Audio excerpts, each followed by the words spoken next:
In this lesson, we'll show some phrases that end with chords, in the key of G. The chords are voiced on the finger that each phrase ends, giving us lots of options for almost any circumstance. They have a jazzy blues feel, and they can be glued to longer licks, as their ending part. There is a chromatic pattern, or its variations, on almost every one of these phrases. This one, which we recognize like the 13-chord sound. They bring a sophisticated touch to our phrasing. And as we say on our webpage a lot, phrasing is king. So, lick 1 goes like this.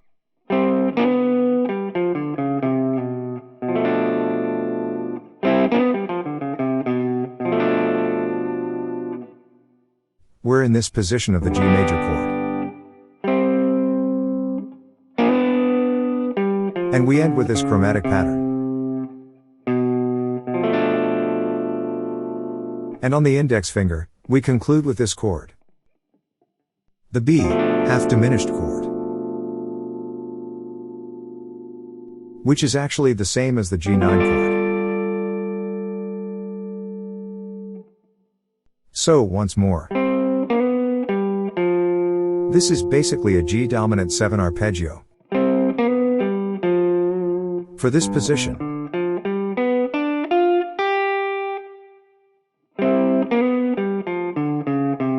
And holding our ending finger, we hit the chord. The half diminished of B, which is the G9.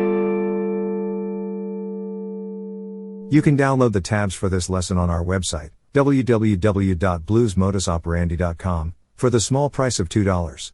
The link is in the description. Lick number 2 goes like this.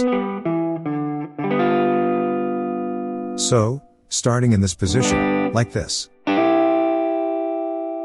Targeting E, the major 6th. And then, basically the arpeggio. But surrounding it with neighbor notes. This is a chromaticism used widely in jazz and blues. The surrounding of a note, in order to emphasize it. So?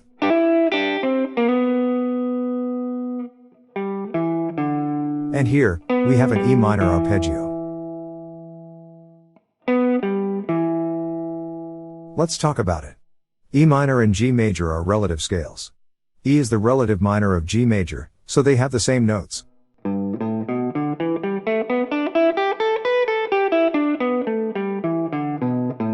Thus this scale is both the E minor and the G major pentatonic. Thus, an E minor arpeggio is within the G major pentatonic scale.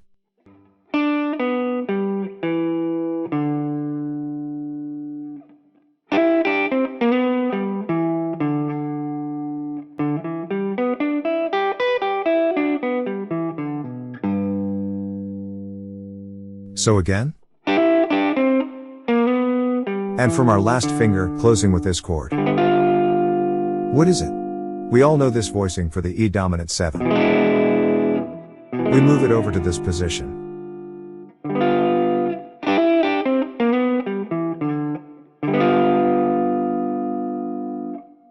Let's go to lick number 3.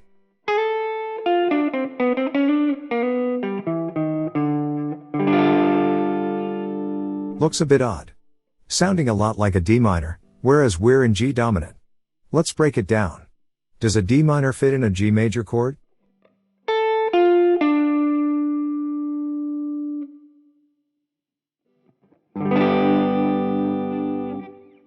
We have the D, which is the perfect fifth in a G major chord. We have the F, which is the flat 7. We also have the A, which is the 9th of the G major.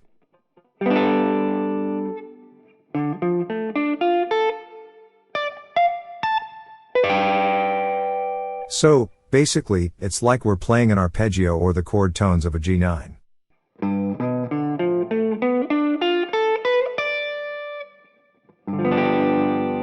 So, the C is a passing note, leading to B. In essence we have, which is basically the arpeggio of the half diminished of B, that we mentioned earlier. which is a 9 chord, if our tonal center is G.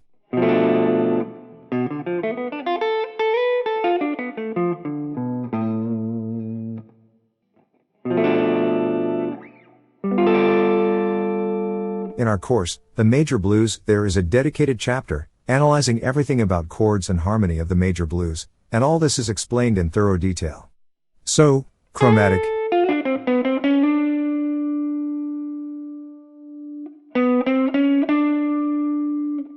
And careful with the fingerings. This way, so that we end on the first finger, and play this chord over here.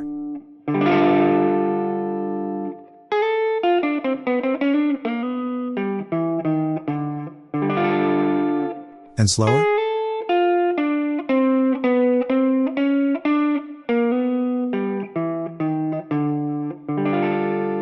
We could use these fingers too.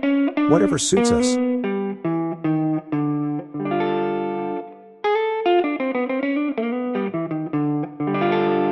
So, what is that chord over here? Looks like a D minor 7, and sounds like it a bit too. And it is, a D minor, with a G in it. So, basically, a G9 again. This here is a G7.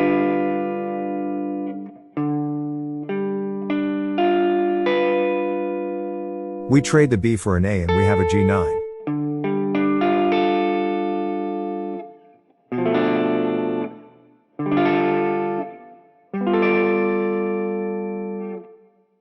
Moving to lick 4 now.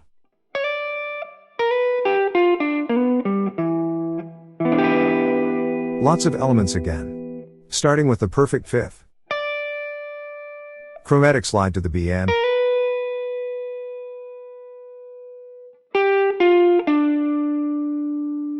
This is a G dominant 7 arpeggio.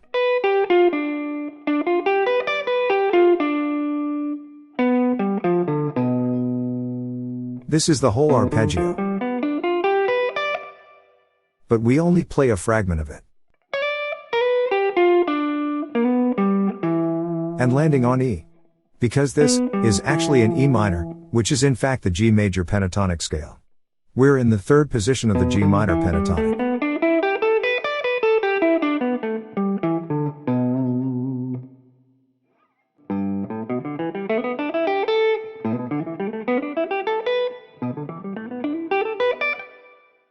You can watch our video lesson here on YouTube, on how to visualize the positions of the pentatonic scales. It's called The Best Way to Learn the Minor Pentatonic Scale Positions, and it explains the subject in depth. Also, you can watch our other video about the pentatonic scales, and how they relate with one another, if you're having trouble with all the stuff about relative scales we keep saying. It's called Minor Pentatonic Essentials. So, we have here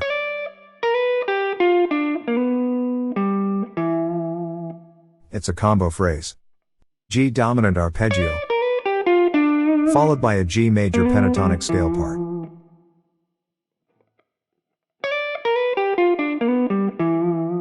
And we close with an E minor 7 chord. As we explain on the video about the pentatonic positions, this position of the G major pentatonic is actually outlining the E minor 7 chord, which includes the G major pentatonic in its shape.